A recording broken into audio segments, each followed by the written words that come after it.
Salut à tous, j'espère que vous allez bien.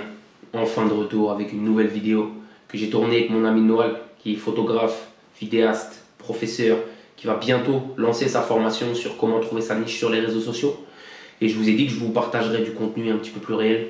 Donc voilà, on se retrouve aujourd'hui sur un petit brainstorming qu'on a fait il y a 3-4 jours. Je vous le dépose en RAW comme ça pour que vous puissiez voir à quoi ressemble le process de création. Et puis à partir de la semaine prochaine, on est reparti. J'espère que la vidéo va vous plaire. On est ensemble. Peace.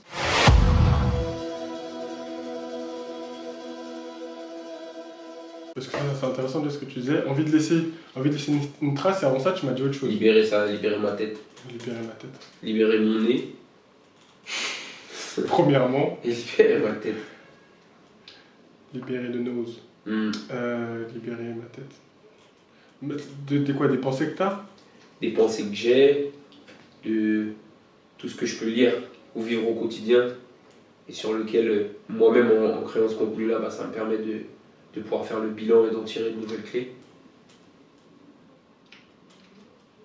Là, t'as un angle. Mm-hmm. Et je pense que l'idée c'est ça, tu vois, toute la série que j'ai faite quand je faisais le podcast tout seul derrière le bureau, l'idée c'était ça, tu vois. C'est que si je reprends, je sais quoi, je reprends toutes les idées de thèmes que j'ai faites. Je vais sortir la playlist. C'était tiens au bout d'un moment. Oh. C'était pas Business Talk. C'est tellement de formats. Bon.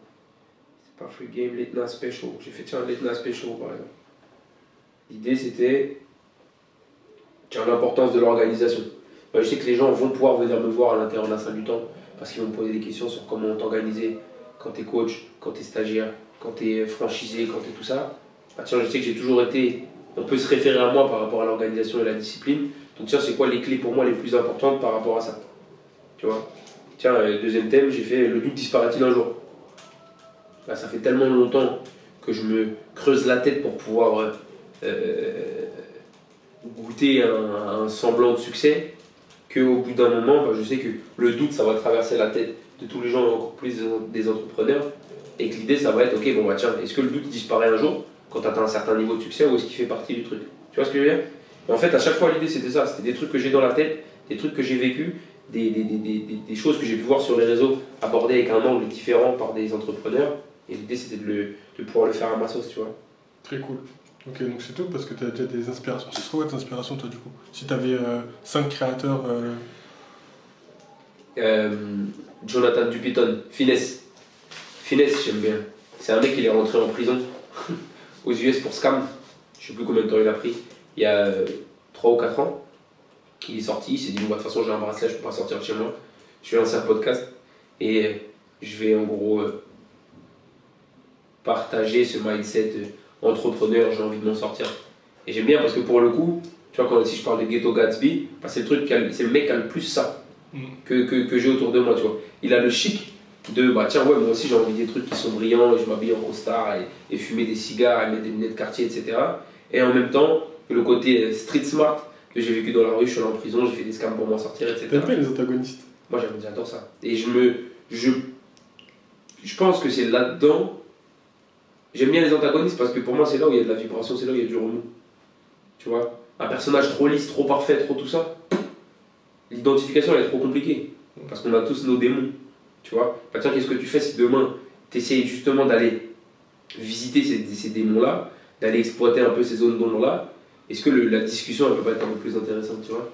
C'est-à-dire, elle est exploiter ces démons-là dans le sens où pour les exorciser, pour les faire sortir ou pour les assumer? Je pense que la finalité dans tous les cas c'est de les assumer, mais que dans justement cette volonté de visite, t'as plein de trucs. T'as le fait d'aller dire, tiens, si je sens que je vais être rempli de colère ou je vais ressentir beaucoup d'injustice, tiens, si je me laisse animer un petit peu par cet état-là, par cette émotion-là, qu'est-ce que je peux faire, qu'est-ce que je peux créer? Tu vois, tiens, je sais que, on va dire que dans les règles de la bienséance, le matériel, etc., c'est pas bien. Mais tiens, si j'ai envie d'être drivé un petit peu par le matériel, est-ce que je peux pas être plus efficace dans mon business, etc., etc. Tu vois ce que je veux dire? Mais ouais, les antagonistes, j'aime bien ça.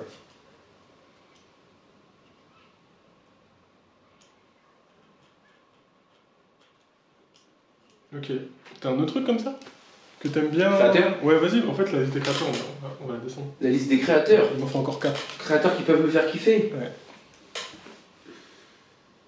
C'est un moment où t'as dit que du coup, il y a des trucs, des thèmes, des choses que tu vois chez d'autres créateurs et que t'as envie de reprendre à ta sauce. J'aime beaucoup le Hugo Jacomet, Discussion sartoriale, qui est un mec du coup qui a fondé le blog Parisian Gentleman il y a 30 ans je crois, et qui du coup maintenant on a fait une chaîne YouTube en français, en anglais, etc.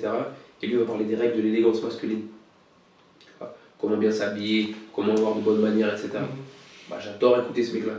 Parce que justement, pour moi, tu vas retrouver un petit peu de toutes les valeurs ou tous les modèles qu'on a perdus. Tu vois, dans cette idée de, bah oui, on dit le monde il change, les petits ne respectent plus rien, etc. Bah, quand tu lui parles, tu as l'impression qu'il te redonne un petit peu les bastions qu'on a perdus, qu'on a quittés il y a 50 ans, il y a 30 ans, il y a 20 ans, il y a 10 ans. Tu vois ce que je veux dire? Et j'aime bien parce que c'est comme si il te refondait un guide de qu'est-ce que c'est un gentleman, comment bien se comporter, et qui te permettait de remettre ça au goût du jour, tu vois. Genre les valeurs un peu. Les valeurs, comment vraiment dans la notion de gentleman. Donc Hugo Jacomet, je le mettrais dedans. Je regarde beaucoup son contenu. Tu fais un parallèle entre ce qu'il fait Jacomet et Tate? Non, parce que Tate pour moi c'est vraiment du masculiniste, virilité maximum, pile rouge. Et pour moi, il y a un petit peu de comment est-ce que tu dois te comporter, mais il y a beaucoup de rapport aux autres et de comparaison. Alors que ce que j'aime bien avec le Jacomet, c'est que ça va plutôt justement avec le côté de comporte-toi bien déjà, toi-même dans un premier temps, peu importe le niveau d'ambition que tu as, etc. Et puis le fait de faire ça, le fait de respecter le monde va te respecter. Tu vois ce que je veux dire? Et pour moi, Tate, il n'a pas ce truc-là, tu vois. C'est un orateur incroyable. C'est quelqu'un qui est très très smart, qui a la langue qui est très très rapide. Mais en fait, tu vas avoir, je pense, uniquement le rapport de domination pour lui pour réussir. Et j'aime bien cette mentalité-là, et pour moi, elle est importante d'implémenter dans ta façon de faire, mais il faut avoir d'autres angles. Tu vois ce que je veux dire? Ok. Il y a des choses intéressantes. T'en as un troisième? Je regarde sur YouTube. Qui je suis, j'ai une vidéo, je la rate pas là. Ouais, c'est vrai. Hein. Ça va pas d'accueil. Oussama Ammar, j'aime beaucoup. Antagoniste. Ouais, antagoniste. Oussama Ammar, antagoniste ultime français. Tu regardes ses vidéos beaucoup? Le podcast, sans le permission. podcast, ouais. Et puis il se fait des vidéos là. Moi j'aime beaucoup aussi la mentalité qu'il a, sur le fait de dire que sur YouTube, il sait qu'il va pas être animé forcément par un concept sur plusieurs années. Donc il va lancer un nouveau format. C'est une cuisine avec Ous. Il va prendre 10 personnes qu'il aime bien. Il va faire 10 épisodes où tiens, je vais cuisiner pour telle personne, en même temps on va échanger. Ok, ça c'est fait. Tiens, dans la tête douce.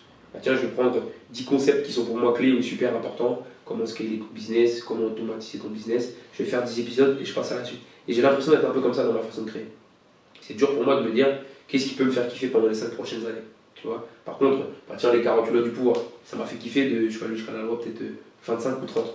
Tu vois. Bah, tiens, je vais lancer ce format-là et je vais pouvoir passer à autre chose. J'ai fait Business Talk, où du coup, bah, t'es venu, où il y a une dizaine de gars entrepreneurs qui sont venus. J'ai fait Late Night Special, moi derrière le bureau, avec Giggs et Dunio à l'époque. Tiens, on a fait 35 épisodes sur, tiens, justement, un peu plus les relations hommes-femmes, etc. Tu vois. Et j'aime bien cette mentalité-là dans la façon de créer. Tu passes d'un format à l'autre. Tu vois l'opportunité, tu la saisis. Je ne suis pas resté bloqué dans mon format en me disant il faut absolument qu'il évolue. Non, le format il peut changer complètement. Très lourd. Tu vois, donc lui j'aime bien. Idriss Aberkan, j'aime bien. Antagoniste aussi. Doctorat. C'est quoi que t'aimes bien? Pourquoi tu trouves que c'est antagoniste, Idriss? Aberkan. Parce que, bah, tu vois, à l'instar d'un Oussama Ammar, c'est le mec qui est un des mecs qui est le plus critiqué en France sur la scène actuelle en termes de YouTube Game, etc. C'est un mec qui s'est mis à dos toutes les institutions et les grandes écoles. Pourquoi il est critiqué? Parce que le premier truc, c'est quand il a dit moi je veux mon premier doctorat à 22 ans. Et les mecs ont dit non, c'est pas possible d'avoir un doctorat à 22 ans, etc. Et qu'il a dit bah si, je l'ai eu. Et j'étais prof à Stanford à 23 ans. Et il a tout pour le prouver. Et malgré ça, Polytechnique lui est tombé dessus et a menti sur lui, mais l'a jamais envoyé non plus en diffamation parce qu'ils savent que c'est lui qui a raison, etc. Tu vois, et c'est le mec qui est dans cette est dans cette volonté de dire bah, tiens, l'important c'est la vérité, et peu importe si je me trompe ou non, mais l'important c'est qu'on aille chercher la vérité. Et même si c'est pas moi qui vais pouvoir trouver la vérité, mon travail va permettre de faire en sorte que des gens derrière puissent trouver la vérité, tu vois. Ouais, c'est intéressant. Et il a fait un truc sur les JO, bah tiens, ok, les JO, je vais parler pendant 1 heure et je vais défoncer les JO et expliquer tout ce qui s'est passé. Tu vois ce que je veux dire? Tiens, Trump, ok, comment ça se fait que les médias ils ont pas couvert l'assassinat de Trump quand c'est arrivé, etc., etc., tu vois. Ok, c'est vachement intéressant. Parce que personnellement, tu vois, il doit savoir Cannes, je le trouve. T'as le col là? Ouais. Ouais. Je, Tu te mets au bureau? Non, je vais marcher.